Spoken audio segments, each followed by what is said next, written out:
Hello my dear friends and welcome back to another Star Wars news update. So today we have some very interesting reveals for the Acolyte and also a very exciting hint for Ahsoka Season 2.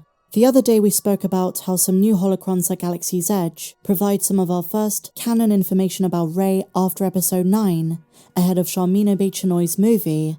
And now fans have noticed some brand new holocrons when combined give us our first glimpses of information about Ahsoka Season 2, because they concern the Mortis gods reaching out to Force users, alluding to what Baylan is looking for on Peridea.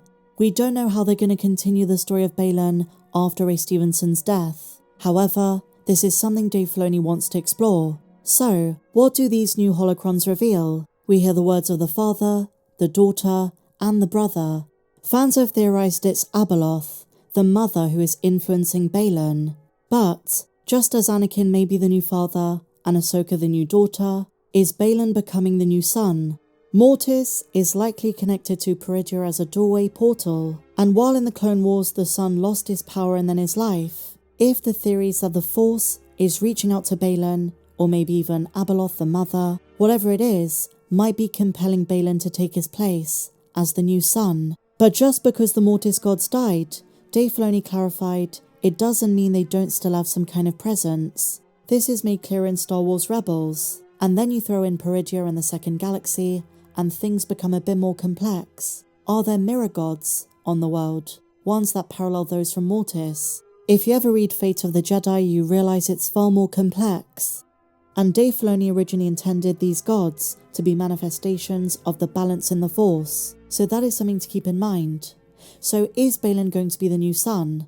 Because when you hear the son's voice in these new holocrons, he reaches out to try and compel you to join forces and rebalance the universe. This seems to be in line with Baylan's greater plan, to find the new beginning, to end the cycle of life and death, light and dark, Empire and Jedi, something new. Now I will be making a Baylan video very soon expanding on this, but in this instance, are these new holocrons alluding to something that's going to appear in Ahsoka Season 2, something which originated in the Clone Wars Season 3? It's one of the first times outside of the animated show, and directly following Ahsoka Season 1, that we've heard the Mortis gods talking about their own powers. And it seems to me with the added reverb, with the intonation, they're trying to reach out to someone in the Force. And how is this going to affect Anakin's Force ghost, his place in the Force, as well as Ahsoka Tano? They're all on Peridea, and I don't think that is a coincidence. It's not just the statue, but also seeing Morai, that was alluding to something Dave Filoni is about to build on, and that is so exciting. And just to reiterate my dear friends, I will be interviewing the amazing Diana Lena Santo in just a couple of days. If you want to ask her a question, you can do so if you're part of the Patreon community, the link is down below. So are the new holocrons hinting at Ahsoka Season 2? I'm gonna say yes. And it's so fun having all of these little Easter eggs through merch. Who would have known? A Galaxy's Edge holocron holding such a powerful hint for what's to come. And so now my dear friends, we need to talk about this. The Acolyte. Apparently the Acolyte pitch was so good, Lucasfilm president Kathleen Kennedy literally cried. I'm hoping the story is this good. But when the showrunner pitched the idea to Kathleen Kennedy and the other producers, the entire room was in shambles. This was revealed by producer Rain Roberts, who said, "The pitch struck an emotional chord and it was a powerful moment. Kathleen Kennedy chose Leslie Headland because, quote, she was an amazing storyteller, and it was an emotional meeting. Multiple creatives in the room broke down crying." And the producer goes on to say this, "One of the things we talked about early on was the action. I really believe that in these kinds of shows, action has to be a character. It can't just be give me a punch, give me a lightsaber fight." And here's another very interesting tidbit. They got the action designer who worked on the Darth Vader sequence in Rogue One to work on the Acolyte. So from the sounds of things, there is going to be a brutal element to this show, and I think that's going to make some Star Wars fans very happy indeed. The producer finishes by saying, "I fell in love with the story. It's the best action the franchise has seen, and there's so much of it." Very strong words. Is it going to be the best action the entire franchise has seen? Doubtful, but giving it a go. And Leslie says, if there had to be a tagline for this show, it's that your eyes can deceive you. We heard these words in the first trailer spoken by Master Soul, played by Lee Jung-jae. And to wrap up on the Acolyte updates, we have some incredible character posters. Fans have been seeing these on billboards, on buses, and they do look pretty fantastic, I'm not gonna lie. and I wonder if they should have released these before the trailer to really get us hyped. Look at the sheer amount of intensity portrayed.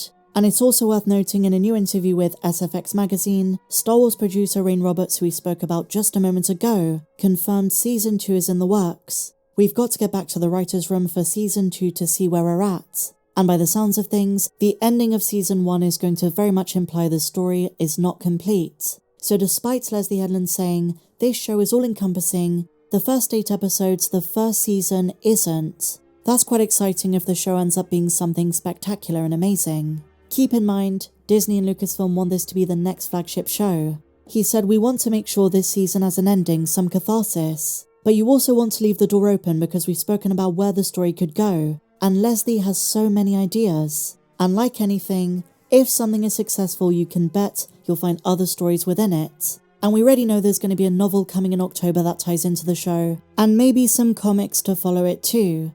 And speaking of comics, something which has been making the rounds is the Obi-Wan Kenobi comic, because Star Wars fans seem to be in agreement whether you love the show or you hate the show. The characters were done so dirty by the artist. He is known for his tracing style, tracing stills from the shows, but some of these are pretty unacceptable, I've got to say. Look at Reva in some of these frames. I'm not the first to bring this up, but some of these are just absolutely hilarious. She deserves better than this. Come on. There is no excuse to make her this far off the likeness of Moses Ingram. It's all uncanny, and there is a difference between artistry, different art styles, and this. I'm used to various styles, and even those which I didn't really like, I could see their appeal. But this is just distorted, uneven, tracing from the show. I don't know about you guys, but I think Kenobi has finally succumbed to the death sticks. But look, fans have finally decided to speak up.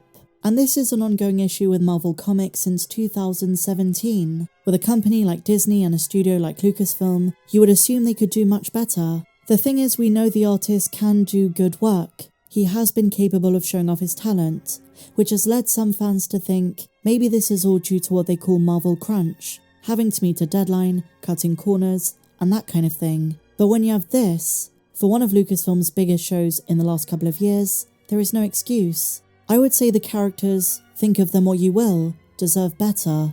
And it's no secret this kind of thing is diluting the Star Wars comic brand, which is such a shame because when I grew up, when it was Dark Horse doing most of the prequel comics, those were some of the most impressive stories at the time, and the artwork absolutely matters. That's just my 2 cents though.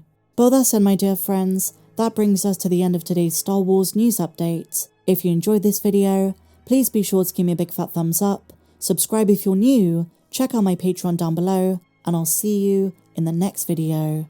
May the Force be with you, always.